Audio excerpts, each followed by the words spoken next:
ਕਿ ਚੋਣ manifesto legal ਡਾਕਸ ਹੋਣਾ ਚਾਹੀਦਾ ਕਿ ਨਹੀਂ। ਜੇ ਰਾਜਨੀਤਿਕ ਲੋਕਾਂ ਦਾ ਹੱਥ ਨਾ ਹੋਵੇ ਤੇ 80% ਨਸ਼ਾ ਇੱਕ ਹਫ਼ਤੇ 'ਚ ਖਤਮ ਹੋ ਸਕਦਾ, ਕੋਈ ਵੱਡੀ ਗੱਲ ਨਹੀਂ ਹੈ। ਪੈਟਰੋਲ 10 ਰੁਪਏ ਸਸਤਾ ਹੋਇਆ ਕਿ ਸਿਰਫ ਐਲਾਨ ਹੀ ਸੀ। ਇਸ ਸਾਲ ਪਹਿਲਾਂ ਬਾਹਰਲਾ ਬੰਦਾ ਐਲਾਨਿਆ ਗਿਆ ਸੀ, ਇਹ ਕਿਹਾ ਗਿਆ ਸੀ ਵੀ ਇਲੈਕਸ਼ਨ ਲੜਨ ਆਇਆ ਹੈ, ਜਿੱਤ ਕੇ ਜਿਹੜੇ 4 ਟੈਚੀ ਲੈ ਕੇ ਆ ਉਸੇ ਟੈਚੀਆਂ 'ਚ ਨੇ ਵਾਪਸ ਚਲੇ ਜਾਣਾ। ਵਾਹਿਗੁਰੂ ਜੀ ਕਾ ਖਾਲਸਾ, ਵਾਹਿਗੁਰੂ ਜੀ ਕੀ ਫਤਿਹ। ਵਿਧਾਨ ਸਭਾ ਚੋਣਾਂ 2022 22 ਤੇ 22 ਇਹ ਬਹੁਤ ਕੁਝ ਹੋ ਰਿਹਾ ਹੈ 2022 ਦੇ ਵਿੱਚ। ਤਾਜ਼ਾ ਹੀ ਹੁਣ ਜੋ ਇੱਕ ਫੈਸਲਾ ਆਇਆ ਚੋਣ ਕਮਿਸ਼ਨ ਦਾ, ਉਹਨੇ ਵੀ 14 ਫਰਵਰੀ ਨੂੰ 22 ਕਰਕੇ ਤੇ ਉਹਦੀ ਤਰੀਕ 20 ਫਰਵਰੀ ਕਰ ਦਿੱਤੀ ਹੈ ਤੇ ਉਹਨੂੰ 22 ਦੀ ਗੱਲ ਮੰਨ ਲਈ ਹੈ। ਜਦ ਕਿ ਇਹ ਮੰਨਿਆ ਜਾਂਦਾ ਹੈ ਭਾਰਤ ਅੰਦਰ ਕਿ ਭਾਜਪਾ ਦੀ ਹਰ ਇੱਕ ਜਗ੍ਹਾ ਦੇ ਉੱਤੇ ਪੈਠ ਹੈ, ਹਰ ਇੱਕ ਪ੍ਰਸ਼ਾਸਨ ਉਹਦੇ ਥੱਲੇ ਚੱਲਦਾ ਹੈ।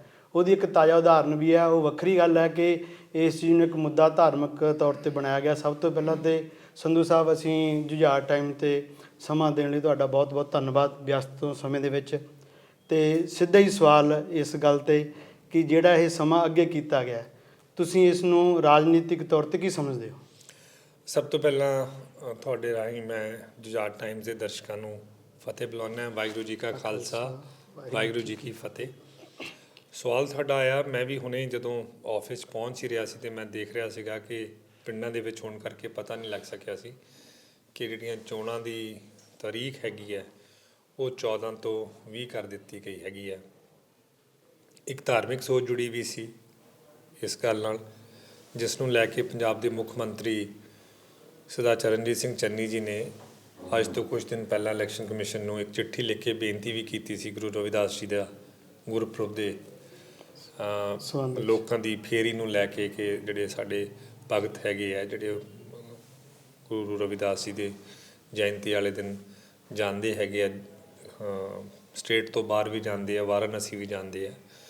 ਸੋ ਉਸ ਨੂੰ ਮੁੱਖ ਰੱਖਦਿਆਂ ਹੋਇਆਂ ਉਸ ਤੋਂ ਬਾਅਦ ਹੋਰ ਵੀ ਰਾਜਨੀਤਿਕ ਪਾਰਟੀਆਂ ਨੇ ਵੱਖ-ਵੱਖ ਖਤਾਂ ਰਾਹੀਂ ਬੇਨਤੀ ਕੀਤੀ ਸੀ। ਸੋ ਉਸ ਨੂੰ ਮੱਦੇਨਜ਼ਰ ਰੱਖਦੇ ਹੋਏ ਇਲੈਕਸ਼ਨ ਕਮਿਸ਼ਨ ਨੇ ਜਿਹੜੀ ਇਹ ਤਰੀਕ ਸੀ 14 ਤੋਂ 20 ਕਰਤੀ।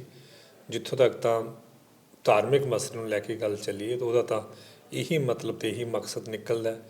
ਸਿਆਸੀ ਮਕਸਦ ਆਮ, ਜਿਵੇਂ ਆਪਾਂ ਇਸ ਇੰਟਰਵਿਊ ਨੂੰ ਸ਼ੁਰੂ ਕਰਨ ਤੋਂ ਪਹਿਲਾਂ ਗੱਲ ਕਰ ਰਹੇ ਸੀ ਔਰ ਤੁਸੀਂ ਇੰਟਰਵਿਊ ਦੇ ਵਿੱਚ ਹੀ ਇਹ ਸਵਾਲ ਦਿੱਤਾ ਕਿ ਭਾਜਪਾ ਜਿਹੜੀ ਕੇਂਦਰ ਸਰਕਾਰ ਹੈ ਇੱਕ ਬੜੀ ਤਾਕਤਵਰ ਜਿਹਨੂੰ ਕਹਿੰਦੇ ਸਰਕਾਰ ਦੇ ਨਾਲ ਉਹ ਕਰ ਰਹੀ ਹੈਗੀ ਹੈ। ਸਾਡੇ ਪੰਜਾਬ ਦੇ ਕਿਸਾਨਾਂ ਨੂੰ 1.5 ਸਾਲ ਸ਼ਾਂਤਮਈ ਤਰੀਕੇ ਨਾਲ ਸੰਘਰਸ਼ ਕਰਨਾ ਪਿਆ, ਫਿਰ ਕਿਤੇ ਜਾ ਕੇ ਉਹਨਾਂ ਦੀ ਮਿਹਨਤ ਨੂੰ ਬੂਰ ਪਿਆ ਔਰ ਜਿਹੜੇ ਉਹ ਕਾਲੇ ਕਾਨੂੰਨ ਸੀ ਜਿਹੜੇ ਬਣਾਏ ਸੀ ਇਸ ਕੇਂਦਰ ਸਰਕਾਰ ਨੇ, ਉਹ ਇਹਨਾਂ ਨੇ ਰੱਦ ਕੀਤੇ। ਸੋ ਉਹ ਵੀ ਇੱਕ ਸੋਚ ਬਣ ਸਕਦੀ ਹੈ। ਕੁੱਲ ਮਿਲਾ ਕੇ ਭਾਜਪਾ ਨੂੰ ਇਹਦਾ ਫਾਇਦਾ ਹੋਇਆ ਕਿ ਨੁਕਸਾਨ ਹੋਇਆ? ਇਹ ਦੇਖੋ ਇਸ ਤਰ੍ਹਾਂ ਹੁੰਦਾ ਕਿਉਂਕਿ ਹਜੇ ਉਹਦੀਆਂ ਟਿਕਟਾਂ ਅਨਾਊਂਸ ਨਹੀਂ ਹੋਈਆਂ। ਬਿਲਕੁਲ ਠੀਕ ਹੈ ਜੀ, ਉਹ ਸਭ ਤੋਂ ਪਿੱਛੇ ਹੈਗੇ ਆ ਅਨਾਊਂਸ ਕਰਨ ਦੇ ਵਿੱਚ ਵੀ। ਹਾਲ ਦੀ ਘੜੀ ਤੋਂ ਖੱਬੇ ਸੱਜੇ ਜਿਹਨੂੰ ਕਹਿ ਲਓ ਵੀ ਉਹਨਾਂ ਨੇ ਆਪਦੇ ਨੈੱਟ ਸੁੱਟੇ ਹੋਏ ਹੈਗੇ ਆ ਵੀ ਕਿ ਕੋਈ ਇੱਧਰੋਂ ਪਕੜ ਕੇ ਲਿਆਈਏ, ਕੋਈ ਉੱਧਰੋਂ ਲੈ ਕੇ ਆਈਏ। ਕੋਈ ਜੋ ਇੱਕ ਪਾਰਟੀ ਦਾ ਆਪਦਾ ਹੁੰਦਾ ਆਧਾਰ, ਆਪਦੇ ਪਾਰਟੀ ਦਾ ਜਿਹੜਾ ਕਾਡਰ ਹੁੰਦਾ ਉਸ ਦੇ ਵਿੱਚੋਂ ਸ਼ਾਇਦ ਉਹ ਨਹੀਂ, ਉਹਨਾਂ ਕੋਲ ਇਸ ਕਿਸਮ ਦੇ ਯੋਗਤਾ ਵਾਲੇ ਇਨਸਾਨ ਹੈਗੇ ਜਿਨ੍ਹਾਂ ਨੂੰ ਉਹ ਅੱਗੇ ਲੈ ਕੇ ਜਾ ਸਕਣ। ਮੈਂ ਤਾਂ ਇਹੀ ਸਮਝੂੰਗਾ। ਸੋ ਹਾਂਜੀ, ਬਿਲਕੁਲ ਇਸ ਗੱਲ ਦਾ ਉਹਨਾਂ ਨੂੰ ਸਿੱਧਾ ਫਾਇਦਾ ਹੁੰਦਾ ਹੈ, ਕੋਈ ਸ਼ੱਕ ਨਹੀਂ ਹੈ ਜੀ। ਅੱਛਾ ਜੀ, ਹੁਣ ਆਪਾਂ ਗੱਲ ਕਰੀਏ ਹਲਕਾ ਦਾਖਾ ਤੋਂ। ਤੁਹਾਨੂੰ ਮੌਕਾ ਮਿਲਿਆ ਜਦੋਂ ਤੁਸੀਂ ਪਿਛਲੀ ਵਾਰ ਬਾਈ ਇਲੈਕਸ਼ਨ ਵਿੱਚ ਆਏ ਸੀ ਅਤੇ ਬਹੁਤਿਆਂ ਦਾ ਕਹਿਣਾ ਇਹ ਸੀਗਾ ਕਿ ਇਹ ਕੈਂਡੀਡੇਟ ਬਾਹਰ ਲੈਣੇ ਹਨ, ਪਰ ਹੁਣ ਦੁਬਾਰਾ ਫਿਰ ਪਾਰਟੀ ਨੇ ਤੁਹਾਡੇ ਉੱਤੇ ਭਰੋਸਾ ਜਤਾਇਆ ਅਤੇ ਤੁਹਾਨੂੰ ਟਿਕਟ ਦਿੱਤੀ ਹੈ। ਕਿ ਜਿਹੜੇ ਉਦੋਂ ਦੇ ਵਿਰੋਧੀ ਸੀਗੇ, ਵਿਰੋਧ ਕਰਨ ਵਾਲੇ, ਕਿ ਹੁਣ ਤੁਸੀਂ ਉਹਨਾਂ ਨੂੰ ਨਾਲ ਲੈ ਕੇ ਚੱਲੋਗੇ ਕਿ ਨਹੀਂ ਚੱਲੋਗੇ? ਦੇਖੋ, 2 ਕਿਸਮ ਦੇ ਵਿਰੋਧੀ ਹੁੰਦੇ ਆ ਜੀ। ਇੱਕ ਪਾਰਟੀ ਦੇ ਵਿੱਚ ਰਹਿ ਕੇ ਵਿਰੋਧ ਕਰਦੇ, ਇੱਕ ਪਾਰਟੀ ਤੋਂ ਬਾਹਰ ਰਹਿ ਕੇ। ਜਿਹੜੇ ਪਾਰਟੀ ਦੇ ਬਾਹਰਲੇ ਹੁੰਦੇ ਅਕਸਰ ਉਹਨਾਂ ਦੀ ਕੋਸ਼ਿਸ਼ ਇਹੀ ਹੁੰਦੀ ਹੈ ਕਿ ਉਹ ਮੁੱਦਿਆਂ ਤੋਂ ਹਟ ਕੇ ਪਰਸਨਲ ਵਾਰ ਕਰਨ। ਮੈਂ ਆਪਦੀ ਰਾਜਨੀਤੀ ਦੇ ਵਿੱਚ ਇਹੀ ਕੋਸ਼ਿਸ਼ ਕਰਦਾ ਕਿ ਇਸ ਕਿਸਮ ਦੀ ਸੋਚ ਨਾ ਰੱਖਾਂ। ਤੁਹਾਨੂੰ ਜਿਹੜੀ ਲੋਕਾਂ ਨੂੰ ਤੁਹਾਡੇ ਇਸ ਇਸ਼ੂ ਨਾਲ ਕੋਈ ਮਤਲਬ ਜਾਂ ਕੋਈ ਉਹਨਾਂ ਨੂੰ ਸਰੋਕਾਰ ਨਹੀਂ ਹੈਗਾ। ਉਹ ਇਹ ਚਾਹੁੰਦੇ ਤੁਸੀਂ ਕੀ ਕਰਨਾ ਚਾਹੁੰਦੇ, ਤੁਸੀਂ ਕੀ ਕਰੋਗੇ, ਤੁਹਾਡੀ ਵਿਜ਼ਨ ਕੀ ਹੈ ਜਾਂ ਤੁਸੀਂ ਕੀ ਕੀਤਾ ਹੈਗਾ।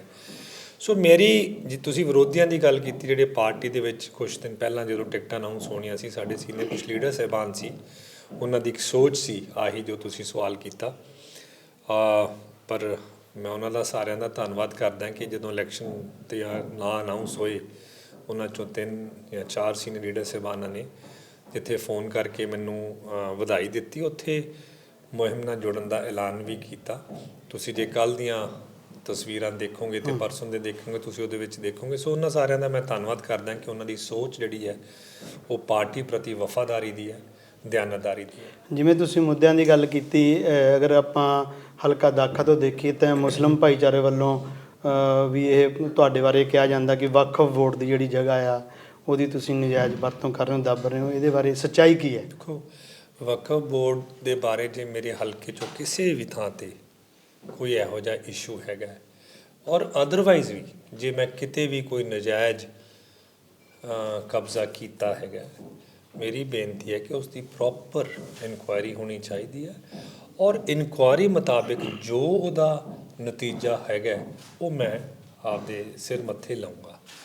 ਮੁਸਲਿਮ ਭਾਈਚਾਰੇ ਨਾਲ ਦਾਖੇ ਨਾਲ ਤਾਂ ਮੇਰਾ ਇਸ ਕਿਸਮ ਦਾ ਪਿਆਰ ਬਣਿਆ ਹੋਇਆ। ਭਾਵੇਂ ਤੁਸੀਂ ਦਾਖੇ ਵਾਲੇ ਭਾਈਚਾਰੇ ਨਾਲ ਗੱਲ ਕਰ ਲਓ, ਉਹਨਾਂ ਦੀ ਮਸਜਿਦ ਪਿੱਛੇ ਹੈਗੀ ਹੈ, ਇੱਕ ਪ੍ਰਾਈਵੇਟ ਪ੍ਰਾਪਰਟੀ ਦੇ ਵਿੱਚੋਂ ਉਸ ਇਨਸਾਨ ਦਾ ਮੈਂ ਧੰਨਵਾਦ ਕਰਦਾ, ਉਹਨੇ ਆਪਦੀ ਖੇਤ ਵਿੱਚੋਂ ਜਗ੍ਹਾ ਦਿੱਤੀ ਹੈ 18 ਫੁੱਟ ਤਾਂ ਲਾਂਘਾ ਦੇ ਕੇ ਮਸਜਿਦ ਨੂੰ ਜੋੜਿਆ ਹੈਗਾ ਜੰਗਪੁਰ ਵਾਲੀ ਸੜਕ 'ਤੇ। ਤੁਸੀਂ ਪਤਾ ਕਰ ਸਕਦੇ ਹੋ। ਪਮਾਲ ਵਾਲੀ ਮੁਸਲਿਮ ਭਾਈਚਾਰਾ, ਉਹਨਾਂ ਨੂੰ ਜਾ ਕੇ ਪਤਾ ਕਰਿਓ ਕਿ ਉਹਨਾਂ ਦੀ 30-35 ਸਾਲ ਦੀ ਜ਼ਮੀਨ ਸੀ ਜਿਹੜੀ ਕਿ ਦੱਬੀ ਵੀ ਸੀ, ਉਹ ਛਡਵਾ ਕੇ ਉਹਦੀ 4 ਦੀਵਾਰੀ ਕਰਵਾਈ, ਕਬਰਸਤਾਨ ਦੀ ਜਗ੍ਹਾ ਬਣਾਈ। ਤੁਸੀਂ ਮੁਸਲਿਮ ਭਾਈਚਾਰੇ ਗੁੱਜਰਵਾਲ ਵਾਲੇ ਨੂੰ ਪੁੱਛ ਲਓ, ਤੁਸੀਂ ਕਿਸੇ ਵੀ ਮੁਸਲਿਮ ਭਾਈਚਾਰੇ ਨੂੰ ਪੁੱਛ ਲਓ, ਸਿਆਸੀ ਜਦੋਂ ਕਿਸੇ ਨੇ ਵਿਰੋਧੀਆਂ ਦਾ ਪ੍ਰੋਪੋਗੰਡਾ ਨਹੀਂ, ਪ੍ਰੋਪੋਗੰਡਾ ਮੈਂ ਉਹੀ ਗੱਲ ਕਹਿਣਾ ਕਿ ਜਿੱਦਣ ਮੁਸਲਿਮ ਭਾਈਚਾਰਾ ਦਾਖੇ ਦਾ ਇਕੱਠਾ ਹੋ ਕੇ ਇਹ ਮਹਿਸੂਸ ਕਰਨ ਲੱਗ ਪਿਆ ਵੀ ਮੈਂ ਵਕਫ ਬੋਰਡ ਦੀਆਂ ਪੈਲੀਆਂ ਨੱਪ ਰਿਹਾ, ਮੈਂ ਮਹਿਸੂਸ ਕਰਦਾ ਮੇਰਾ ਫਿਰ ਕੋਈ ਹੱਕ ਹੀ ਨਹੀਂ ਹੈਗਾ। ਦੇ ਇੱਕ ਜਿਸ ਤਰ੍ਹਾਂ ਕਿ ਕੈਪਟਨ ਅਮਰਿੰਦਰ ਸਿੰਘ ਦੇ ਜਾਣ ਤੋਂ ਬਾਅਦ ਚੰਨੀ ਸਾਹਿਬ ਆਏ ਤੇ ਉਹਨਾਂ ਨੇ ਬਹੁਤ ਸਾਰੇ ਐਲਾਨ ਕੀਤੇ ਤੇ ਉਹ 'ਚੋਂ ਨੋਟੀਫਿਕੇਸ਼ਨ ਵੀ ਹੋਏ ਕਾਫੀ, ਪਰ ਸਿਰੇ ਕੋਈ ਨਹੀਂ ਚੜਿਆ। ਜੇ ਆਪਾਂ ਹਲਕੇ ਦਾਖੇ ਦੀ ਗੱਲ ਕਰੀਏ, ਇੱਥੇ ਵੀ ਇੱਕ ਬੱਸ ਸਟੈਂਡ ਦਾ ਉਦਘਾਟਨ ਕੀਤਾ ਗਿਆ ਪਰ ਉਹ ਨਹੀਂ ਸ਼ੁਰੂ ਹੋਇਆ। ਇੱਕ ਸਟੇਸ਼ਨ ਦਾ ਉਦਘਾਟਨ ਕੀਤਾ ਗਿਆ ਤੇ ਉਹਦਾ ਹਾਲੇ ਕੰਮ ਵਿੱਚ ਚੱਲਦਾ। ਉਹਦੇ ਬਾਰੇ ਤੁਸੀਂ ਕੀ ਕਹਿਣਾ ਚਾਹੁੰਦੇ, ਕਿਉਂਕਿ ਹਲਕੇ ਦਾਖੇ ਨਾਲ ਜੁੜੀ ਹੋਈ? ਮੈਂ ਉਸ ਤੋਂ ਪਹਿਲਾਂ ਸਵਾਲ ਤੁਹਾਡਾ ਜਵਾਬ ਦਿੰਦਾ, ਤੁਹਾਡੇ ਤੋਂ ਪੁੱਛਦਾ, ਪੈਟਰੋਲ 10 ਰੁਪਏ ਸਸਤਾ ਹੋਇਆ ਕਿ ਸਿਰਫ ਐਲਾਨ ਹੀ ਸੀ? ਨਹੀਂ, ਮੈਂ ਤਾਂ ਕਿਹਾ ਕੁਝ ਹੋਇਆ। ਡੀਜ਼ਲ ਨਹੀਂ, ਮੈਂ ਤੁਹਾਡੀ ਜਾਣਕਾਰੀ ਲਈ ਇਹੀ ਪੁੱਛਣਾ ਚਾਹੂੰਗਾ। ਹੁਣ ਤੁਸੀਂ ਗੱਲ ਕੀਤੀ ਪਰ ਪੈਟਰੋਲ ਪਰਸੋਂ ਵਧਿਆ ਵੀ ਹੈ। ਨਹੀਂ, ਉਹ ਕੇਂਦਰ ਸਰਕਾਰ ਦੀ ਜਿਹੜੀ ਹੈਗੀ ਹੈ ਨੋਟੀਫਿਕੇਸ਼ਨ, ਅਕ੍ਰੋਸ ਦਾ ਕੰਟਰੀ ਵਧਿਆ, ਪੰਜਾਬ ਸਰਕਾਰ ਨੇ ਨਹੀਂ ਵਧਾਇਆ। ਪੰਜਾਬ ਸਰਕਾਰ ਆਪਣੀ GST ਤੇ ਫਿਰ ਛੱਡ ਹੀ ਸਕਦੀ ਹੈ। ਨਹੀਂ, ਜਦੋਂ ਕੋਡ ਆਫ ਕੰਡਕਟ ਲੱਗ ਗਿਆ ਉਸ ਤੋਂ ਬਾਅਦ ਅਸੀਂ ਕੁਝ ਵੀ ਨਹੀਂ ਕਰ ਸਕਦੇ। ਉਸ ਤੋਂ ਬਾਅਦ ਤੁਸੀਂ ਕੋਈ ਵੀ ਫੈਸਲਾ ਲੈਂਦੇ ਹੋ, ਉਸ ਫੈਸਲੇ ਨੂੰ ਨਾਲ ਦੀ ਨਾਲ ਹੀ ਜਿਹੜੀਆਂ ਵਿਰੋਧੀ ਪਾਰਟੀਆਂ ਹੈਗੀਆਂ ਉਹ ਇਲੈਕਸ਼ਨ ਕਮਿਸ਼ਨ ਦੇ ਧਿਆਨ 'ਚ ਲੈ ਕੇ ਆ ਜਾਂਦੀਆਂ ਹੈਗੀਆਂ। ਤੁਸੀਂ ਬੱਸ ਸਟੈਂਡ ਦੀ ਗੱਲ ਕੀਤੀ, ਮੇਰੇ ਹਿਸਾਬ ਦੇ ਨਾਲ ਤੁਹਾਡਾ ਪਹਿਲਾਂ ਬਣਦਾ ਸੀ ਕਹਿਣਾ ਕਿ ਇੱਕ 40 ਸਾਲ 50 ਸਾਲ ਜਦੋਂ ਦਾ ਮੁੱਲਾਂਪੁਰ ਬਣਿਆ, ਇਸ ਸ਼ਹਿਰ ਦੀ ਇੱਕ ਬੜੀ ਇਹ ਵੱਡੀ ਮੰਗ ਰਹੀ ਸੀ, ਉਹ ਮੰਗ ਪੂਰੀ ਹੋਈ। ਕੱਲ੍ਹ ਮੈਂ ਇੱਕ ਡਿਬੇਟ ਦੇਖ ਰਿਹਾ ਸੀਗਾ, ਉਹਦੇ ਵਿੱਚ ਰੌਲਾ ਰੱਪਾ ਵਾਹਵਾ ਚੱਲ ਰਹੀ ਸੀ। ਉਸ 'ਚ ਅਕਾਲੀ ਦਲ ਵਾਲੇ ਵਾਰੀ ਕੋਈ ਕਹਿ ਰਿਹਾ ਸੀ ਇਹ ਬੱਸ ਸਟੈਂਡ 'ਤੇ ਕਰਜ਼ਾਈ ਹੋ ਗਿਆ ਮਿਊਨਿਸਪਲ ਕਮੇਟੀ, ਕੋਈ ਹਜੇ ਬੱਸ ਸਟੈਂਡ ਦੀ ਸ਼ੁਰੂਆਤ ਹੋਣ ਜਾ ਰਹੀ ਹੈ। ਮੇਰੇ ਖਿਆਲ ਸਭ ਤੋਂ ਪਹਿਲਾਂ ਤਾਂ ਇਸ ਗੱਲ ਦੀ ਵਧਾਈ ਹੋਣੀ ਚਾਹੀਦੀ ਹੈ ਦਾਖਾ ਹਲਕੇ ਦੇ ਲਈ ਔਰ ਸੰਗਤ ਦੇ ਲਈ ਕਿ ਇਹ ਬੱਸ ਸਟੈਂਡ ਬਣਿਆ ਔਰ 6 ਮਹੀਨਿਆਂ ਦੇ ਰਿਕਾਰਡ ਸਮੇਂ ਵਿੱਚ 8 ਕਰੋੜ ਦੀ ਲਾਗਤ ਨਾਲ ਬਣਿਆ। ਮੇਰਾ ਕੰਮ ਕੀ ਸੀ? ਮੇਰਾ ਕੰਮ ਇਹ ਸੀ ਕਿ ਬੱਸ ਸਟੈਂਡ ਲਈ ਜ਼ਮੀਨ ਮੁਹੱਈਆ ਕਰਾਉਣੀ, ਫੰਡਸ ਮੁਹੱਈਆ ਕਰਾਉਣੇ, ਉਹਦੀ ਸ਼ੁਰੂਆਤ ਕਰਾਉਣੀ ਔਰ ਉਹਨੂੰ ਸਮੇਂ ਸਿਰ ਪੂਰਾ ਕਰਕੇ ਰੱਖਣਾ। ਮੇਰਾ ਖਾਲੀ ਇਹ ਵੀ ਉੱਥੇ ਉਸ ਡਿਬੇਟ ਦਾ ਇੱਕ ਹਿੱਸਾ ਬਣਿਆ ਕਿ ਜੀ ਉਹ ਹਜੇ ਬੱਸ ਸਟੈਂਡ, ਤੁਸੀਂ ਵੀ ਇਹੀ ਸਵਾਲ ਪੁੱਛਿਆ ਕਿ ਉਹ ਬੱਸ ਸਟੈਂਡ ਚੱਲਿਆ ਨਹੀਂ। ਮਹਿਕਮਾ ਹੁਣ ਜਿਹੜਾ ਹੈਗਾ ਇਸ ਟਾਈਮ ਰੋਡਵੇਜ਼ ਦਾ ਹੈਗਾ, ਟਰਾਂਸਪੋਰਟ ਦਾ ਮਹਿਕਮਾ ਹੈਗਾ, ਮੈਂ ਉਹਨਾਂ ਨੂੰ ਜੋ ਕੋਡ ਲੱਗਣ ਤੋਂ ਪਹਿਲਾਂ ਬੇਨਤੀ ਕੀਤੀ ਸੀ ਕਿ ਤੁਸੀਂ ਇਸ ਨੂੰ ਕਦੋਂ ਸਟਾਰਟ ਕਰ ਰਹੇ ਹੋ, ਔਰ ਉਹਨੇ ਇਹੀ ਆਖਿਆ ਸੀ ਅਸੀਂ ਬੜੀ ਜਲਦ ਹੀ ਇਸ ਨੂੰ ਸਟਾਰਟ ਕਰਨ ਜਾ ਰਹੇ ਹੈਗੇ ਹਾਂ। ਮੇਰਾ ਇੱਕ ਜਿਹੜਾ ਕੰਮ ਸੀ ਉਹ ਇਸ ਬੱਸ ਸਟੈਂਡ ਨੂੰ ਜਿਹਦੀ ਉਹਦਾ ਗੱਡੀ ਨੂੰ ਲੀਹ ਤੇ ਤੋਰਨਾ ਸੀ, ਤੋਰਨਾ ਨਹੀਂ, ਲੈ ਕੇ ਆਇਆ। ਔਰ ਜੇ ਅੱਜ ਬੱਸ ਸਟੈਂਡ ਬਣ ਗਿਆ ਸਾਹਿਬ, ਜੇ ਉੱਥੇ ਸਾਰਾ ਕੁਝ ਬਣ ਗਿਆ ਤੇ ਇਹ ਬਾਕੀ ਚੀਜ਼ਾਂ ਨੇ ਵੀ ਚਾਲੂ ਹੋ ਜਾਣਾ। ਸਾਡੀ ਕੋਡ ਲੱਗਿਆ ਹੋਇਆ, ਜਿੱਦਣ ਕੋਡ ਖਤਮ ਹੋਊਗਾ ਇਸ ਬੱਸ ਸਟੈਂਡ ਦੀ ਸ਼ੁਰੂਆਤ ਹੋ ਜੂਗੀ। ਤੇ ਜਿਹੜੀ ਮੁੱਲਾਂਪੁਰ ਸਬ ਡਿਵੀਜ਼ਨ ਦੀ ਗੱਲ ਹੈ ਉਹ ਕਿੱਥੇ ਤੱਕ ਹੈ? ਸੋ ਉਹ ਸੀਐਮ ਉਹਦਾ ਵੀ ਐਲਾਨ ਕਰਕੇ ਗਏ ਨੇ ਐਲਾਨ। ਹਾਂ, ਸੋ ਸ਼ੁਰੂਆਤ ਤਾਂ ਹੋਈ ਸਾਹਿਬ, ਕਿਸੇ ਨੇ ਐਲਾਨਾਂ ਦੀ ਸ਼ੁਰੂਆਤ ਤੇ ਤਕਰੀਬਨ ਵਿਰੋਧੀ ਪਾਰਟੀ ਮੈਨੂੰ ਇੱਕ ਵਾਰੀ ਦੱਸੋ ਵੀ ਤੁਸੀਂ ਮੁੱਲਾਂਪੁਰ ਸਬ ਡਿਵੀਜ਼ਨ ਦੀ ਐਲਾਨ ਕੀਤਾ ਹੋਵੇ। ਤੁਸੀਂ ਉਹ ਛੱਡੋ ਸਾਹਿਬ, 30 ਸਾਲ ਇੱਥੇ ਮੰਗ ਰਹੀ ਵੀ ਪੱਖੋਵਾਲ ਵਾਲੀ ਸੜਕ ਦਾ ਨਾਂ ਸਾਡੇ ਮਹਾਨ ਸ਼ਹੀਦ ਕਰਤਾਰ ਸਿੰਘ ਸਰਾਭਾ ਜੀ ਦੇ ਨਾਂ ਤੇ ਰੱਖਿਆ ਜਾਵੇ। ਕਿੱਡੀ ਕੁ ਮੰਗ ਸੀ ਉਹ, ਕਿਉਂ ਨਹੀਂ ਪੂਰੀ ਹੋਈ? ਆਹ ਬੱਸ ਸਟੈਂਡ ਦੀ ਤੁਸੀਂ ਜਿਸ ਤੁਹਾਡਾ ਖਾਲਸਾ ਸਰੂਪ ਹੈਗਾ, ਮੈਂ ਤਾਂ ਉਸ ਹਿਸਾਬ ਨਾਲ ਤੁਹਾਡੇ ਆਦਰਸ਼ਾਂ 'ਤੇ ਵੀ ਨਹੀਂ ਪੂਰਾ ਉਤਰਦਾ, ਪਰ ਇਸ ਬੱਸ ਸਟੈਂਡ ਦਾ ਨਾਂ ਉਸ ਮਹਾਨ ਸ਼ਹੀਦ ਦੇ ਨਾਂ 'ਤੇ ਰੱਖਿਆ ਗਿਆ, ਸ਼ਹੀਦ ਕਰਤਾਰ ਸਿੰਘ ਸਰਾਭਾ ਜੀ ਦੇ। ਉਸ ਬਾਰੇ ਕਿਸੇ ਨੇ ਜ਼ਿਕਰ ਨਹੀਂ ਕੀਤਾ। ਮੇਰੇ ਖਿਆਲ 'ਚ ਕਿਤੇ ਨਾ ਕਿਤੇ ਸਾਰੀ ਸੰਗਤ ਨੂੰ, ਮੈਨੂੰ ਨਹੀਂ, ਸਾਰੇ ਸੰਗਤ ਨੂੰ ਇਸ ਵਧਾਈ ਦਾ, ਇਸ ਦਾ ਹਿੱਸਾ ਬਣਨਾ ਚਾਹੀਦਾ। ਤੁਸੀਂ ਗੱਲ ਕਰਦੇ ਹੋ ਐਲਾਨ ਦੀ, ਪ੍ਰਾਇਮਰੀ ਹੈਲਥ ਸੈਂਟਰ ਰਿਹਾ 30 ਸਾਲ, ਇੱਥੇ 2 ਵਾਰੀ ਪੱਥਰ ਲੱਗੇ। ਕਿਸੇ ਨੇ कहता है 10 ਬੈਡਡ ਹੈ ਹਸਪੀਟਲ ਹੈ, ਕਿਸੇ ਨੇ ਕਿਹਾ 20 ਬੈਡਡ ਹਸਪੀਟਲ ਹੈ, ਕੁਛ ਵੀ ਨਹੀਂ ਸੀ। ਅੱਜ ਉਹ ਅਪਗ੍ਰੇਡ ਹੋ ਕੇ ਕਮਿਊਨਿਟੀ ਹੈਲਥ ਸੈਂਟਰ ਬਣਿਆ। ਹੁਣ ਉਹਦਾ ਫਾਇਦਾ ਕੀ? ਉੱਥੇ ਡਾਕਟਰ ਤੇ ਹੈ ਨਹੀਂ, ਨਹੀਂ ਡਾਕਟਰ ਬਿਲਕੁਲ ਹੈਗੇ ਆ ਨਾ, ਬਿਲਕੁਲ ਡਾਕਟਰ। ਆਓ ਹੁਣ ਉੱਠ ਕੇ ਚੱਲਦੇ ਆ, ਡਾਕਟਰ ਸਾਹਿਬ ਉੱਥੇ ਬੈਠੇ ਆ। ਕਮਿਊਨਿਟੀ ਹੈਲਥ ਸੈਂਟਰ ਮੁਤਾਬਿਕ ਸਟਾਫ ਦੀ ਕਮੀ ਹੋ ਸਕਦੀ ਹੈ, ਪਰ ਇਹ ਨਹੀਂ ਕਹੋ ਕਿ ਪ੍ਰਾਇਮਰੀ ਉੱਥੇ ਡਾਕਟਰ ਨਹੀਂ ਬੈਠਦਾ। ਜਦੋਂ ਇਲੈਕਸ਼ਨਾਂ ਆਉਂਦੀਆਂ ਉਸ ਦੇ ਟਾਈਮ ਹਰ ਆਪਦੇ ਹੱਕ ਨੂੰ ਲੈ ਕੇ ਚੱਲਣ ਨੂੰ ਐਜੀਟੇਸ਼ਨ ਸ਼ੁਰੂ ਹੋ ਜਾਂਦੀਆਂ। ਇਹ ਤਕਰੀਬਨ ਪਿਛਲੀਆਂ 3 ਇਲੈਕਸ਼ਨਾਂ ਤੋਂ ਮੈਂ ਦੇਖਦਾ ਆ ਰਿਹਾ ਹੈਗਾ। ਉਦੋਂ ਕਈ ਵਾਰੀ ਸਿਆਸੀ ਭੇਟ ਚੜ੍ਹ ਜਾਂਦੇ ਆ ਇਹੋ ਜਿਹੇ ਇਸ਼ੂਜ਼, ਪਰ ਕਮਿਊਨਿਟੀ ਹੈਲਥ ਸੈਂਟਰ ਨਾਲ ਫਾਇਦਾ ਕੀ ਹੋਇਆ? ਆਪਾਂ ਨੂੰ ਸੁਧਾਰ ਜਾਣਾ ਪੈਂਦਾ ਸੀ ਹਰ ਛੋਟੇ ਕੰਮ ਲਈ। ਜਦੋਂ ਕੋਡ ਆਫ ਕੰਡਕਟ ਖਤਮ ਹੋਊਗਾ, ਸਾਰਾ ਕੁਝ ਮੁੱਲਾਂਪੁਰ ਹੋਣ ਲੱਗ ਪਊਗਾ। ਕਿਤੇ ਨਾ ਕਿਤੇ ਨੁਕਤਾਚੀਨੀ ਤੋਂ ਪਹਿਲਾਂ, ਆਲੋਚਨਾ ਤੋਂ ਪਹਿਲਾਂ, ਮੈਂ ਕਹਿੰਦਾ ਕਿਤੇ ਨਾ ਕਿਤੇ ਇਹਨਾਂ ਚੀਜ਼ਾਂ ਦੇ ਬਾਰੇ ਤੁਸੀਂ ਐਲਾਨ ਦੀ ਗੱਲ ਕੀਤੀ, ਚਲੋ ਸੋਚ ਤਾਂ ਰੱਖੀ ਹੈ ਕਿ ਮੁੱਲਾਂਪੁਰ ਨੂੰ ਸਬ ਡਿਵੀਜ਼ਨ ਬਣਾਉਣਾ ਹੈ, ਬਣਾਵਾਂਗੇ। ਜੇ ਇੰਨਾ ਕੁਛ ਕਰ ਲਿਆ 2.5 ਸਾਲਾਂ 'ਚ, ਮੈਂ ਹਾਰਿਆ ਹੋਇਆ ਇਨਸਾਨ ਹੈ, ਜਿਨ੍ਹਾਂ ਨੇ ਇੱਥੇ ਐਮਐਲਏ ਬਣੇ ਸੀ। ਵੈਸੇ ਫੌਜ ਵਾਲੇ ਹਾਰਦੇ ਨਹੀਂ ਗੇ। ਦੇਖੋ ਹੁਣ ਆਪਾਂ ਫੌਜ ਨਾਲ ਲੈ ਕੇ ਗੱਲ ਚੱਲੀਏ, ਕਿਉਂਕਿ ਸਰਦਾਰ ਸਾਹਿਬ ਨਹੀਂ, ਤੁਹਾਡਾ 35 ਸਾਲ ਦਾ ਉੱਥੇ ਵੱਧ ਕੈਰੀਅਰ ਰਿਹਾ। ਇਲੈਕਸ਼ਨ ਦੇ ਵਿੱਚ, ਸਿਆਸਤ ਦੇ ਵਿੱਚ ਜਿਹਨੂੰ ਲੋਕ ਆਪਦਾ ਰਿਪਰੈਜ਼ੈਂਟੇਟਿਵ ਬਣਾਉਂਦੇ ਆ, ਉਹਦੇ ਵੀ ਬੜੇ ਫਰਜ਼। ਪਰ ਉਹਦੇ 'ਚ ਮੇਰੇ ਖਿਆਲ 'ਚ ਆਪਾਂ ਪਹਿਲੀ ਵੀ ਆਪਣੀ ਗੱਲ ਚੱਲਦੀ ਸੀ, ਜ਼ਿਆਦਾਤਰ ਰੋਲ ਜਿਹੜਾ ਆਮ ਆਦਮੀ ਪਾਰਟੀ ਤੋਂ ਚੁੱਕਿਆ ਗਿਆ, ਫੂਲਕਾ ਸਾਹਿਬ ਛੱਡ ਕੇ ਦੌੜ ਗਏ, ਜਾਂ ਉਸ ਤੋਂ ਪਹਿਲਾਂ ਕਾਂਗਰਸ ਦਾ ਕਦੀ ਵੀ ਇੱਥੇ ਇੱਕ ਕੈਂਡੀਡੇਟ ਨਾ ਹੋਣ ਕਰਕੇ ਉਹਦਾ ਵੀ ਖਾਮਿਆਜਾ ਤੁਹਾਨੂੰ ਉਦੋਂ ਭੁਗਤਣਾ ਪਿਆ। ਮੈਂ ਉਸ ਖਾਮਿਆਜੇ 'ਤੇ ਆਉਂਦਾ ਹੀ ਨਹੀਂ ਸਾਹਿਬ। ਮੈਂ ਤਾਂ ਇਹ ਕਹਿੰਦਾ ਕਿ ਮੈਂ ਅੱਜ ਤੋਂ 2.5 ਸਾਲ ਪਹਿਲਾਂ ਬਾਹਰਲਾ ਬੰਦਾ ਐਲਾਨਿਆ ਗਿਆ ਸੀ। ਇਹ ਕਿਹਾ ਗਿਆ ਸੀ ਵੀ ਇਲੈਕਸ਼ਨ ਲੜਨ ਆਇਆ ਹੈ, ਜਿੱਤ ਕੇ ਜਿਹੜੇ 4 ਟੈਚੀ ਲੈ ਕੇ ਆ, ਉਸੇ ਟੈਚੀਆਂ 'ਚ ਨੇ ਵਾਪਸ ਚਲੇ ਜਾਣਾ। ਸਾਨੂੰ ਐਮਐਲਏ ਬਣਾਓ। ਅਸੀਂ ਪਹਿਲਾਂ ਬਹੁਤ ਕੁਝ ਕੀਤਾ ਤੇ ਤੁਸੀਂ ਹੁਣ ਦੇਖਿਓ, ਅਸੀਂ ਐਮਐਲਏ ਬਣਨ ਤੋਂ ਬਾਅਦ ਆਹ ਕੁਝ ਕਰਾਂਗੇ। ਲੋਕਾਂ ਨੇ ਉਸ ਚੀਜ਼ 'ਚ ਵਿਸ਼ਵਾਸ ਕੀਤਾ। ਲੋਕਾਂ ਨੇ ਫਤਵਾ ਜਿਹੜੇ ਵਿਰੋਧੀ ਪਾਰਟੀ ਦੇ ਹੈਗੇ ਆ ਐਮਐਲਏ ਹੁਣ ਇਸ ਟਾਈਮ, ਉਹਨਾਂ ਨੂੰ ਦਿੱਤਾ। ਮੈਂ ਤਾਂ 2.5 ਸਾਲ ਇਲੈਕਸ਼ਨ ਹਾਰ ਕੇ ਇੱਥੇ ਰਿਹਾ। ਤੁਸੀਂ ਕਰੋਨਾ ਵੇਲੇ ਮਲਕੀਤ ਜੀ ਬੈਠੇ ਆ ਅਤੇ ਹੋਰ ਸੀਨੀਅਰ ਪੱਤਰਕਾਰ ਸਾਹਿਬਾਨ ਚਰਨਜੀਤ ਜੀ ਬੈਠੇ ਆ। ਮੈਂ ਉਦੋਂ, ਮੇਰਾ ਕੀ ਰੋਲ ਸੀਗਾ ਕਰੋਨਾ ਦੇ ਵਿੱਚ, ਮੇਰਾ ਕੀ ਯੋਗਦਾਨ ਸੀ?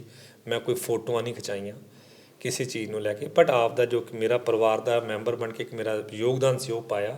ਔਰ 2.5 ਸਾਲ ਪਿੰਡੋਂ ਪਿੰਡ, ਕਿਸੇ ਪਿੰਡ ਵੀ ਚਲੇ ਜਾਓ, ਮੇਰੀਆਂ ਫੇਰੀਆਂ ਦੇਖ ਲੈਣਾ ਕਿ ਮੈਂ ਕਿੱਥੇ ਕਿੱਥੇ ਪਹੁੰਚਿਆ ਦੁੱਖ ਸੁੱਖ 'ਚ।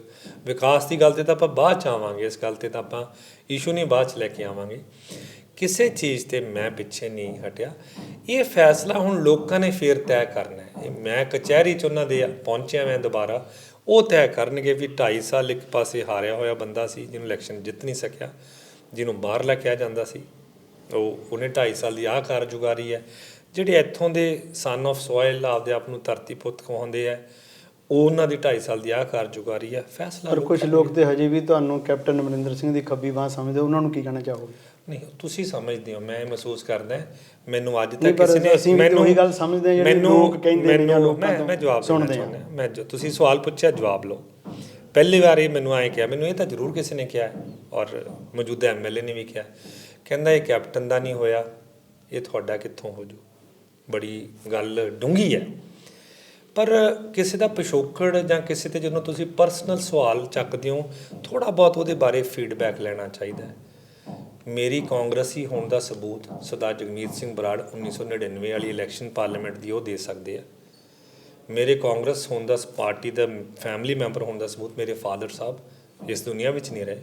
ਉਹਨਾਂ ਨੇ ਪੁਰਾਣੇ ਜਿਹੜੇ ਮੁੱਖ ਮੰਤਰੀ ਰਹੇ ਹੈਗੇ ਆ, 3 ਮੁੱਖ ਮੰਤਰੀ, ਸਰਦਾਰ ਪ੍ਰਤਾਪ ਸਿੰਘ ਖਹਿਰੋ, ਸਰਦਾਰ ਲਛਮਣ ਸਿੰਘ ਗਿੱਲ ਔਰ ਸਰਦਾਰ ਹਰਚਰਨ ਸਿੰਘ ਬਰਾੜ, ਸਮੇਂ-ਸਮੇਂ 'ਤੇ ਉਹਨਾਂ ਦੇ ਲਈ ਆਪ ਦਾ ਯੋਗਦਾਨ ਪਾਇਆ, ਕੰਮ ਕੀਤਾ। ਮੇਰੇ ਦਾਦਾ ਜੀ ਕਾਂਗਰਸ ਵਾਲੇ ਸੀ। ਹੁਣ ਤੁਸੀਂ ਦੱਸੋ ਵੀ ਮੈਂ ਫੈਸਲਾ ਸਹੀ ਕੀਤਾ ਕਿ ਗਲਤ ਕੀਤਾ ਕਿ ਪੰਜਾਬ ਦੇ ਮੁੱਖ ਮੰਤਰੀ ਜਿਹੜੇ ਰਹੇ ਕਾਂਗਰਸ ਪਾਰਟੀ ਨਾਲ 21 ਚੋਂ 19 ਸਾਲ ਕਾਂਗਰਸ ਪਾਰਟੀ ਦੀ ਵਾਗਡੋਰ ਉਹਨਾਂ 'ਚ ਰਹੀ। ਮੈਂ ਉਹਨਾਂ ਦੇ ਦਫ਼ਤਰ ਵਿੱਚ ਜਿੱਥੇ ਉਹਨਾਂ ਲਈ ਕੰਮ ਕਰਦਾ ਸੀ ਤਾਂ ਉਹ ਕਿਹਦੇ ਪਾਰਟੀ ਨਾਲ ਸੰਬੰਧਿਤ ਸੀ? ਕਾਂਗਰਸ ਪਾਰਟੀ ਨਾਲ ਸੰਬੰਧਿਤ ਸੀ। ਹੁਣ ਇੱਕ ਪਾਸੇ ਜਿਹਨਾਂ ਨੇ ਛੱਡ ਕੇ ਫੈਸਲਾ ਕਰ ਲਿਆ ਵੀ ਉਸ ਪਾਰਟੀ ਨਾਲ ਸਾਥ ਦੇਣ ਦਾ, ਜਿਸ ਪਾਰਟੀ ਕਰਕੇ 750 ਸਾਡੇ ਜਿਹੜੇ ਕਿਸਾਨ ਹੈ ਉਹਨਾਂ ਦੇ ਸ਼ਹਾਦਤਾਂ ਹੋਈਆਂ, ਉਹਨਾਂ ਦੇ ਪਰਿਵਾਰਾਂ ਦੇ ਵਿੱਚ ਇਹ ਪ੍ਰੋਬਲਮ ਆਈ ਹੈ, ਜਿਨ੍ਹਾਂ ਕਰਕੇ 1.5 ਸਾਲ ਸਾਡੇ ਕਿਸਾਨ, ਸਾਡੇ ਪੰਜਾਬੀ ਭਰਾ, ਹਰ ਬੰਦਾ ਹੀ ਜੁੜਿਆ ਹੋਇਆ ਸੀ ਪੰਜਾਬ ਦਾ ਇਸ ਕਿਸਾਨ ਐਜੂਕੇਸ਼ਨ ਨਾਲ, ਉਹਨਾਂ ਨਾਲ ਜਦੋਂ ਉਹਨਾਂ ਨੇ ਜਾਣ ਦਾ ਫੈਸਲਾ ਕਰ ਲਿਆ ਸੀ, ਮੈਨੂੰ ਉਹ ਫੈਸਲਾ ਕਰਨਾ ਚਾਹੀਦਾ ਸੀ ਜਾਂ ਆਪਦੀ ਜਿਹੜੀ ਮਾਂ ਪਾਰਟੀ ਹੈ, ਜਿਹਨੂੰ ਆਪਾਂ ਪਾਰਟੀ ਨੂੰ ਮਾਂ ਕਹਿੰਦੇ ਹਾਂ, ਉਹਦੇ ਵਿੱਚ ਰਹਿਣ ਦਾ ਫੈਸਲਾ ਰੱਖਣਾ ਚਾਹੀਦਾ ਸੀ। ਮੇਰਾ ਇੱਥੇ ਰਹਿਣਾ ਹੀ ਇਸ ਪਾਰਟੀ ਦੇ ਵਿੱਚ। ਮੈਂ ਤੁਸੀਂ ਇਹ ਮੰਨਦੇ ਹੋ ਕੈਪਟਨ ਅਮਰਿੰਦਰ ਸਿੰਘ ਦਾ ਉਹ ਫੈਸਲਾ ਜਿਹੜਾ ਭਾਜਪਾ ਜਾਣ ਦਾ ਜਾਂ ਉੱਧਰ ਨੂੰ ਸੋਚਣ ਦਾ ਉਹ ਗਲਤ ਹੈ? ਇਹ ਵੀ ਲੋਕ ਤੈਅ ਕਰਨਗੇ ਜੀ। ਮੈਂ ਆਪਦੀ ਸੋਚ ਰੱਖਦਾ ਕਿ ਉਹਨਾਂ ਨੇ ਅੱਗੇ ਇਹ ਗਲਤ, ਇਹ ਲੋਕ ਦੱਸਣਗੇ ਵੀ ਜਿਹੜੀਆਂ ਇੰਨੀਆਂ ਸ਼ਹਾਦਤਾਂ ਹੋਈਆਂ, ਜਿਹੜਾ ਇੰਨਾ ਹੋਇਆ, ਇਸ ਨੂੰ ਕਿਵੇਂ ਰੋਕ ਸਕਦੇ ਸੀਗੇ। ਆਰਡੀਨੈਂਸ ਜਦੋਂ ਪਾਸ ਹੋ ਰਹੇ ਸੀ, ਜਦੋਂ ਉਦੋਂ ਮੌਜੂਦਾ ਅਕਾਲੀ ਦਲ ਦੇ ਜਿਹੜੇ ਮੰਤਰੀ ਸੀ, ਜੇ ਕਿਤੇ ਉੱਠ ਕੇ ਖੜੇ ਹੋ ਜਾਂਦੇ, ਕਹਿੰਦੇ ਵੀ ਭਾਈ ਮੈਂ ਆਰਡੀਨੈਂਸਾਂ 'ਤੇ ਸਾਈਨ ਨਹੀਂ ਕਰਨਾ, ਤੇ ਨਾ ਆਰਡੀਨੈਂਸ ਬਣਦੇ, ਨਾ ਬਿੱਲ ਬਣਦੇ, ਨਾ ਐਜੀਟੇਸ਼ਨ। ਅੱਛਾ, ਕਾਂਗਰਸ ਇੰਨੀ ਪੁਰਾਣੀ ਪਾਰਟੀ ਆ, ਤੁਸੀਂ ਵੀ ਬਚਪਨ ਤੋਂ ਹੀ ਲੈ ਲਈਏ ਵੀ ਹੁਣ ਤੱਕ ਕਾਂਗਰਸ ਨਾਲ, ਜਿਸ ਤਰ੍ਹਾਂ ਤੁਸੀਂ ਦੱਸਿਆ ਵੀ ਤੁਹਾਡੇ ਦਾਦਾ ਜੀ, ਪਿਤਾ ਜੀ ਵੀ ਸਾਰੇ ਰਹੇ ਹੋ ਤੁਸੀਂ ਕਾਂਗਰਸ 'ਚ। ਕਾਂਗਰਸ 'ਚ ਇਹੋ ਜਿਹਾ ਕੀ ਕਾਰਨ ਹੈ ਵੀ ਇੰਨੀ ਪੁਰਾਣੀ ਪਾਰਟੀ ਹੋਣ ਦੇ ਬਾਵਜੂਦ ਜਿਹੜਾ ਚੋਣ ਮੈਨੀਫੈਸਟੋ ਆ ਬਹੁਤ ਡਿਲੇ ਹੁੰਦਾ, ਹਲੇ ਵੀ ਯਾਨੀ ਆਇਆ ਨਹੀਂ, ਹੈ ਨਾ, ਔਨ ਪ੍ਰੋਸੈਸ ਹੈ। ਇਹਦਾ ਪਿੱਛੇ ਰੀਜ਼ਨ ਕੀ ਹੈ ਕਿ ਦੂਜੀਆਂ ਪਾਰਟੀਆਂ ਦੇ ਸਾਨੂੰ ਚੋਣ ਮੈਨੀਫੈਸਟੋ ਵੇਖਣੇ ਪੈਂਦੇ ਆ? ਕਿਉਂਕਿ ਸਵਾਲ ਮੈਂ ਤੁਹਾਨੂੰ ਤਾਂ ਪੁੱਛਿਆ ਕਿਉਂਕਿ ਤੁਸੀਂ ਬੈਕ ਐਂਡ 'ਤੇ ਕਾਂਗਰਸ ਦੀ ਹੈੱਡ ਆਫਿਸ 'ਚ ਦਿਲ ਦੇ ਵਿੱਚ ਵਰਕ ਕਰਦੇ ਰਹੇ ਹੋ, ਚੰਡੀਗੜ੍ਹ ਦੇ ਵਿੱਚ ਬੈਠ ਕੇ। ਮੈਂ ਵੈਸੇ ਤਾਂ ਬੜਾ ਅੱਛਾ ਸਵਾਲ ਹੈ, ਪਰ ਮੈਂ ਕਹਿੰਦਾ ਇਕੱਲਾ ਕਾਂਗਰਸ ਪਾਰਟੀ ਲਈ ਇਹ ਸਵਾਲ ਜਾਇਜ਼ ਨਹੀਂ। ਮੈਨੂੰ ਲੱਗਦਾ ਸਾਰੀਆਂ ਪੋਲੀਟੀਕਲ ਪਾਰਟੀਜ਼ ਹੀ ਹਜੇ ਤੱਕ ਲੋਕਾਂ ਦੇ ਅੱਗੇ ਆਪਦਾ ਮੈਨੀਫੈਸਟੋ ਨਹੀਂ ਰੱਖ ਸਕੀਆਂ, ਜਿਹੜੀਆਂ ਇਸ ਟਾਈਮ ਮੌਜੂਦਾ ਆਪਣੀ ਚੋਣ 'ਚ ਜਾ ਰਹੀਆਂ। ਇਨਫੈਕਟ ਕਈ ਪਾਰਟੀਆਂ ਤੁਸੀਂ ਆਪ ਹੀ ਦੱਸ ਕੇ ਹਟੇ ਹੋ ਕਿ 20 ਫਰਵਰੀ ਤੱਕ ਉਹਨਾਂ ਨੂੰ ਸਿੱਧਾ ਫਾਇਦਾ ਹੋ ਰਿਹਾ ਆਪਦੇ ਕੈਂਡੀਡੇਟ ਲੱਭਣ ਵਿੱਚ। ਮੈਂ ਇਸ ਗੱਲ ਨਾਲ ਸਹਿਮਤ ਹਾਂ ਕਿ ਜਦੋਂ ਤੁਸੀਂ ਆਪਦਾ ਇਲੈਕਸ਼ਨ 'ਚ ਜਾਣਾ, ਇੱਕ ਆਪਦਾ ਸੋਚ, ਹੁਣ ਤੁਸੀਂ ਮੈਨੂੰ ਪੁੱਛੋ ਵੀ ਸੰਦੀਪ ਸੰਧੂ 2.5 ਸਾਲ ਦਾ ਜੋ ਤੂੰ ਕੀਤਾ, ਤੇਰਾ ਬਾਅਦ 'ਚ ਗੱਲ ਕਰਾਂਗੇ, ਤੂੰ ਅੱਗੇ ਦਾਖਲੇ ਲਈ ਕੀ ਸੋਚਦਾ ਹੈ? ਜੀ, ਅੱਗੇ ਹੈ ਸਵਾਲ। ਸੋ ਸੋਚ ਦੇ ਵਿੱਚ ਜ਼ਰੂਰਤ ਕੀ ਹੈ? ਜ਼ਰੂਰਤ ਇਹ ਹੈ ਸਰਦਾਰ ਸਾਹਿਬ ਕਿ ਮੁੱਲਾਂਪੁਰ ਦਾਖੇ ਨੂੰ ਇੱਕ ਹਸਪਤਾਲ ਚਾਹੀਦਾ ਹੈ, ਇੱਕ ਗਵਰਨਮੈਂਟ ਕਾਲਜ ਚਾਹੀਦਾ ਹੈ, ਇੱਕ ITI ਲਤਾਲੇ ਵਾਲੇ ਪਾਸੇ ਚਾਹੀਦੀ ਹੈ। ਹੋਰ ਛੱਡੋ, ਸਭ ਤੋਂ ਜ਼ਰੂਰੀ ਕੰਮ ਜਿਹੜਾ ਆਪਣਾ ਇਹ ਫਲਾਈਓਵਰ ਹੈ ਨਾ ਸਾਹਿਬ, ਇਹ ਸਾਰਾ ਪਿੱਲਰ ਵਾਲਾ ਚਾਹੀਦਾ ਹੈ। ਜਿਹੜਾ ਸਾਡਾ ਮੁੱਲਾਂਪੁਰ 2 ਹਿੱਸਿਆਂ 'ਚ ਵੰਡਿਆ ਗਿਆ, ਇਹੀ ਕਿਤੇ ਆਪਾਂ ਪਿੱਲਰ ਵਾਲੇ ਹੁੰਦੇ, ਥੱਲੜੀ ਜਗ੍ਹਾ ਵੀ ਇਸਤੇਮਾਲ ਹੁੰਦੀ ਔਰ ਦੋਨੋਂ ਕਨੈਕਟਡ ਵੀ ਰਹਿੰਦੇ। ਮੁੱਲਾਂਪੁਰ ਸ਼ਹਿਰ ਦੀਆਂ ਬੇਸਿਕ ਕਮਿਊਨਿਟੀਜ਼ ਹਜੇ ਵੀ ਵਾਂਝੀਆਂ। ਇਹ ਵਿਜ਼ਨ, ਇਹ ਇੱਕ ਸੋਚ ਹੈਗੀ ਹੈ ਜਿਸ ਨੂੰ ਅਨਐਮਪਲੋਇਮੈਂਟ, ਸਾਡੇ ਜਿਹੜੇ ਗਰੀਬੀ ਰੇਖਾ ਤੋਂ ਥੱਲੇ ਪਰਿਵਾਰ ਹੈਗੇ ਆ ਇੱਥੇ, ਉਹਨਾਂ ਲਈ ਮੈਡੀਕਲ ਦੀ ਸਹੂਲਤਾਂ ਹਰ ਇੱਕ ਨੂੰ, ਹਰ ਕੋਈ DMC। ਯਾਨੀ ਕਿ ਤੁਸੀਂ ਇਹ ਮੁੱਦੇ ਲੈ ਕੇ ਦਾਖਿਆ ਹਲਕੇ, ਇਹ ਮੇਰੀ ਇੱਕ ਵਿਜ਼ਨ ਲੈ ਕੇ, ਹਾਂ ਵੀ ਮੈਂ ਉਧਰ ਹੀ, ਤੁਹਾਡਾ ਆਪਦਾ ਨਿੱਜੀ ਚੋਣੀ ਮੈਨੀਫੈਸਟੋ ਆਪਣੇ ਇਲਾਕੇ ਵਾਸਤੇ ਆਪਦਾ ਇੱਕ ਹੋਣਾ ਚਾਹੀਦਾ, ਕਿ ਵਿਜ਼ਨ ਤਾਂ ਹੋਣੀ ਚਾਹੀਦੀ। ਅੱਛਾ, ਕਿਹੜਾ ਚੋਣ ਮੈਨੀਫੈਸਟੋ, ਚਲੋ ਤੁਸੀਂ ਉਹਨੂੰ ਵਿੱਚ ਨਹੀਂ ਕਲੈਰੀਫਾਈ ਕੀਤਾ ਵੀ ਲੇਟ ਕਿਉਂ ਕਰਦੀਆਂ ਨੇ, ਕੀ ਚੋਣ ਮੈਨੀਫੈਸਟੋ ਲੀਗਲ ਡਾਕਸ ਹੋਣਾ ਚਾਹੀਦਾ ਕਿ ਨਹੀਂ? ਬਿਲਕੁਲ ਹੋਣਾ ਚਾਹੀਦਾ। ਜੋ ਤੁਸੀਂ ਲੋਕਾਂ ਅੱਗੇ ਵਾਅਦਾ ਕਰੋ, ਉਸ ਨੂੰ ਵਾਅਦਾ ਕਿਵੇਂ ਪੂਰਾ ਕਰਨਾ, ਔਰ ਵਾਅਦਾ ਜੇ ਨਹੀਂ ਪੂਰਾ ਕਰੋਗੇ ਉਸ ਦਾ ਕੀ ਖਮਿਆਜਾ ਹੋਣਾ, ਇਹ ਸਿਸਟਮ ਦਾ ਹਿੱਸਾ ਬਣਨਾ ਚਾਹੀਦਾ। ਅੱਛਾ, ਇੱਕ ਆਖਰੀ ਸਵਾਲ ਵੀ ਕੈਪਟਨ ਸੰਦੀਪ ਸੰਧੂ ਹੀ ਕਿਉਂ ਦਾਖਲ ਲਈ? ਇਹ ਫੈਸਲਾ ਕੈਪਟਨ ਸੰਦੀਪ ਸੰਧੂ ਕਰ ਹੀ ਨਹੀਂ ਸਕਦਾ। ਕੈਪਟਨ ਸੰਦੀਪ ਸੰਧੂ ਇਹ ਕਹਿ ਸਕਦਾ ਹੈ ਕਿ ਸੰਦੀਪ ਸੰਧੂ ਨੇ 2.5 ਸਾਲਾਂ 'ਚ ਇੱਕ ਪਰਿਵਾਰ ਦਾ ਮੈਂਬਰ ਹੋ ਕੇ ਕਿੱਥੇ ਕਿੱਥੇ ਆਪਦਾ ਮੁੱਲਾਂਪੁਰ ਦਾਖਲੇ ਆਪ ਦਾ ਵਿਕਾਸ ਦੇ ਵਿੱਚ, ਲੋਕਾਂ ਦੇ ਦੁੱਖ ਸੁੱਖ ਵਿੱਚ, ਲੋਕਾਂ ਨੇ ਜ਼ਰੂਰਤ ਸਮੇਂ ਆਪ ਦਾ ਹਿੱਸਾ ਪਾਇਆ। ਸੰਦੀਪ ਸੰਧੂ ਕਿਉਂ ਜਾਂ ਕਿਉਂ ਨਹੀਂ, ਇਸ ਦਾ ਫੈਸਲਾ ਦਾਖਾ ਦੀ ਜਨਤਾ, ਦਾਖਾ ਦੇ ਵੋਟਰ, ਦਾਖਾ ਦੀ ਸੰਗਤ ਤੈਅ ਕਰੂਗੀ, ਸੰਦੀਪ ਸੰਧੂ ਨਹੀਂ। ਕੋਈ ਇੱਕ ਮੁੱਦਾ ਤੁਹਾਨੂੰ ਇਹ ਲੱਗਦਾ ਹੋਵੇ ਕਿ ਤੁਸੀਂ ਆਹ ਇਲਾਕੇ ਲਈ ਬਹੁਤ ਵਧੀਆ ਕੰਮ ਕੀਤਾ, ਜਿਸ ਕਰਕੇ ਤੁਹਾਨੂੰ ਇਹ ਮੌਕਾ ਮਿਲਣਾ ਚਾਹੀਦਾ? ਮੇਰੇ ਕੋਲ ਤਾਂ 60 ਚੀਜ਼ਾਂ ਹੈਗੀਆਂ ਜਿਹੜੀਆਂ ਆਪ ਦਾ ਮੂੰਹ ਮਿੱਠੂ ਬੋਲਣਾ, ਉਹ ਕੀ ਕਹਿੰਦੇ ਹੁੰਦੇ ਵੀ ਆਪ ਦਾ ਆਪ ਹੀ ਕਰੀ ਚੱਲੋ। ਜੋ ਚੀਜ਼ਾਂ ਮੈਂ ਕੀਤੀਆਂ ਉਹ ਤੁਹਾਡੇ ਵਰਗੇ ਅੱਛੇ ਜਿਹੜੇ ਪੱਤਰਕਾਰ ਹੈਗੇ ਆ ਔਰ ਜਿਹੜੇ ਟੀਵੀ ਚੈਨਲਸ ਹੈਗੇ ਆ, ਉਹਨਾਂ ਜ਼ਰੀਏ ਸਮੇਂ-ਸਮੇਂ 'ਤੇ ਪ੍ਰਕਾਸ਼ਿਤ ਹੁੰਦੀਆਂ ਰਹੀਆਂ। ਜਿਹੜੇ ਸਾਡੇ ਵੋਟਰ ਹੁੰਦੇ ਆ ਬੜੇ ਸੂਝਵਾਨ ਹੁੰਦੇ ਆ, ਆਪਾਂ ਕਈ ਵਾਰ ਮਹਿਸੂਸ ਕਰਦੇ ਇਸ ਵਾਰ ਤੇ ਕਿਸਾਨੀ ਅੰਦੋਲਨ ਕਰਕੇ ਵੀ ਲੋਕ ਸਵਾਲ ਪੁੱਛਦੇ। ਬਿਲਕੁਲ। ਸੋ ਇਹ ਕਿਸਾਨ ਅੰਦੋਲਨ ਕਿੱਥੋਂ ਚੱਲਿਆ, ਕਿਸਾਨ ਅੰਦੋਲਨ ਦਾ ਮਗਰ ਕਿਹਦਾ ਹੱਥ ਹੈ, ਕਿਸਾਨ ਅੰਦੋਲਨ ਸਾਨੂੰ ਕਿਉਂ ਕਰਨਾ ਪਿਆ, ਇਹਨਾਂ ਸਾਰੀਆਂ ਚੀਜ਼ਾਂ ਦਾ ਜਿਹੜਾ ਹੈਗਾ ਜਵਾਬ ਹੈਗਾ ਇਹ ਸਿਲੈਕਸ਼ਨ ਦਾ ਹਿੱਸਾ ਬਣੂਗਾ। ਅੱਛਾ, ਇੱਕ ਨਸ਼ੇ ਵਾਲਾ ਮੁੱਦਾ ਦੋਨਾਂ ਹੀ ਪਾਰਟੀਆਂ ਤਕਰੀਬਨ ਚੱਕਦੀਆਂ, ਹੁਣ ਹੋ ਸਕਦਾ ਭਾਜਪਾ ਵੀ ਚੱਕੇ ਤੇ ਚੌਥੀ ਆਪ ਵੀ ਚੱਕੇ, ਪਰ ਇਹਦਾ ਨਾਂ ਖਤਮ ਹੋਣ ਦਾ ਜਿਹੜਾ ਵੱਡਾ ਕਾਰਨ, ਅਕਸਰ ਸਾਡੀ ਪੁਲਿਸ ਵਾਲਿਆਂ ਵੱਡੇ ਅਫਸਰਾਂ ਨਾਲ ਗੱਲਬਾਤ ਹੁੰਦੀ ਰਹਿੰਦੀ ਹੈ, ਉਹ ਇਹ ਸਪਸ਼ਟ ਕਹਿੰਦੇ ਆ ਕਿ ਜੇ ਰਾਜਨੀਤਿਕ ਲੋਕਾਂ ਦਾ ਹੱਥ ਨਾ ਹੋਵੇ ਤੇ 80% ਨਸ਼ਾ ਇੱਕ ਹਫ਼ਤੇ 'ਚ ਖਤਮ ਹੋ ਸਕਦਾ, ਕੋਈ ਵੱਡੀ ਗੱਲ ਨਹੀਂ। ਮੈਂ ਕਿਸੇ ਪਾਰਟੀ ਤੇ ਦੋਸ਼ ਨਹੀਂ ਲਾਉਂਗਾ, ਸੱਚਾਈ ਕਿ ਨਹੀਂ, ਇਸ ਦਾ ਜਵਾਬ ਦੇਵਾਂਗਾ। ਮੈਨੂੰ 1 ਮਿੰਟ ਦੇ ਦਿਓ ਸਮਾਂ। ਤੁਸੀਂ ਨੋਟਿਸ ਕਰੋ, ਜਦੋਂ ਪਿਛਲੀ ਸਰਕਾਰ ਹੁੰਦੀ ਸੀ, ਜਦੋਂ ਕਿਤੇ ਇਸ ਕਿਸਮ ਦਾ ਹੁੰਦਾ ਸੀ ਤਾਂ ਰੋਜ਼ ਕੋਈ ਨਾ ਕੋਈ ਇਸ ਕਿਸਮ ਦਾ ਹੁੰਦਾ ਸੀ ਵੀ ਇੱਥੇ ਜਿਹੜਾ ਨਸ਼ੇ ਵਾਲਾ ਸੀਗਾ ਉਹ ਇਹ ਆਏ ਕਰਕੇ ਬੰਦਾ ਸੀ, ਇਸ ਪਾਰਟੀ ਨਾਲ ਸੰਬੰਧਿਤ ਸੀ, ਇਸ ਲੀਡਰ ਨਾਲ ਸੰਬੰਧਿਤ ਸੀ। ਕੈਪਟਨ ਅਮਰਿੰਦਰ ਸਿੰਘ ਜੀ ਦੀਆਂ ਕਾਂਗਰਸ ਦੀ ਤਾਂ ਸਰਕਾਰ ਆਈ, ਬੜੇ ਸਟਰੋਂਗਲੀ ਇਸ 'ਤੇ ਕੰਮ ਨਸ਼ਿਆਂ 'ਤੇ ਚੱਲਿਆ। ਆਹ ਹਲਕਾ 2012 ਤੋਂ ਲੈ ਕੇ 17 ਤੱਕ ਇਸ ਹਲਕੇ ਨੇ ਬਹੁਤ ਹੀ ਦੁੱਖ ਭੋਗਿਆ ਕਿ ਇਸ ਨੂੰ ਚਿੱਟੇ ਦੇ ਨਾਲ ਜੋੜਿਆ ਗਿਆ। ਤੁਸੀਂ ਆਪ ਪ੍ਰਕਾਸ਼ਿਤ ਕਰਦੇ ਰਹੇ ਹੋ। ਇਨਫੈਕਟ ਇੱਕ ਇਲੈਕਸ਼ਨਾਂ ਦੇ ਦੌਰਾਨ ਇਹੋ ਜਿਹੀਆਂ ਫੋਟੋਆਂ ਪ੍ਰਕਾਸ਼ਿਤ ਹੋ ਗਈਆਂ ਵੀ ਕਿਸੇ ਪਾਰਟੀ ਦੇ, ਅਗੇਨ ਮੈਂ ਸਿਆਸੀ ਪਾਰਟੀ ਦਾ ਨਾਂ ਨਹੀਂ ਲੈਂਦਾ, ਉਹਨਾਂ ਦੀ ਪਾਰਟੀ ਦੀਆਂ ਟੀ-ਸ਼ਰਟਾਂ ਪਾ ਕੇ ਬੱਚੇ ਟੀਕੇ ਲਾ ਰਹੇ ਆ, ਬੱਚੇ ਪੂਰੇ ਹੋਈ ਜਾ ਰਹੇ ਆ। ਪਿਛਲੇ 2.5-3 ਸਾਲਾਂ 'ਚ ਕਿਸਮਤ, ਕੁਦਰਤ ਔਰ ਮੈਂ ਸਮਝਦਾ ਮਾਹੌਲ ਦਾ ਫਰਕ ਪੈਣ ਕਰਕੇ ਉਹ ਚੀਜ਼ਾਂ ਤੋਂ ਅਸੀਂ ਦੂਰ ਹੋ ਰਹੇ ਹਾਂ। ਖਾਤਮਾ ਨਹੀਂ ਹੋਇਆ। ਤੁਹਾਡਾ ਸਵਾਲ ਅਖੀਰ 'ਚ, ਉਹਦੇ ਲਈ 2 ਚੀਜ਼ਾਂ ਬਹੁਤ ਜ਼ਰੂਰੀ ਹੈ। ਜਿੱਥੇ ਜਿੱਥੇ ਰਾਜਨੀਤਿਕ ਜਿਹੜੀ ਆਪਾਂ ਪੈਟਰੀਅਟਿਜ਼ਮ ਕਰਦੇ ਹੈਗੇ ਆ ਉਹ ਖਤਮ ਹੋਣੀ, ਦੂਜਾ ਲੋਕਾਂ ਨਾਲ ਸਹਿਯੋਗ ਹੋਣਾ। ਜਦੋਂ ਪੰਜਾਬ ਵਿੱਚੋਂ ਅੱਤਵਾਦ ਖਤਮ ਹੋਇਆ, ਉਹੀ ਪੰਜਾਬ ਪੁਲਿਸ ਸੀ, ਉਹੀ CRPF BSF ਸੀ, ਇੰਨੇ ਸਾਲ ਜਦੋਂ ਖਤਮ ਹੋਇਆ ਉਹਦੇ ਵਿੱਚ ਕਿਤੇ ਨਾ ਕਿਤੇ ਬਹੁਤ ਵੱਡਾ ਯੋਗਦਾਨ ਪੰਜਾਬ ਦੇ ਲੋਕਾਂ ਨੇ ਪਾਇਆ।